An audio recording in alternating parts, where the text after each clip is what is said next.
Magandang araw! Alam mo ba na marami sakit ang nagsisimula sa simpleng kapabayaan sa sarili? Kung madalas kang pagod, puyat o sakitin, hindi ito normal. Ito ay babala ng iyong katawan. Pero huwag mag-alala, may 3 simpleng hakbang akong ituturo para manatiling malusog at kaya mo itong gawin araw-araw. Una, tamang pagkain. Kumain ng prutas at gulay at iwasan ng sobrang matatamis, maaalat at mamantika. Ugaliin din na uminom ng sapat na tubig na hindi bababa sa 8 baso bawat araw. Ang ikalawa naman ay regular na galaw. Hindi mo na kailangan ng gym.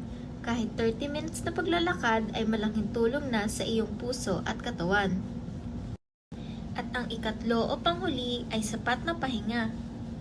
Kailangan ng katawan mo ng oras para makabawi. Siguraduhin nakakakuha ka ng 7 hanggang 8 oras na tulog bawat gabi para manatiling malakas at handa sa araw-araw. Kaya tandaan, ang kalusugan ay pinapahalagahan. Sa tamang gawi at disiplina, masigla at malusog na buhay ay makakamtan.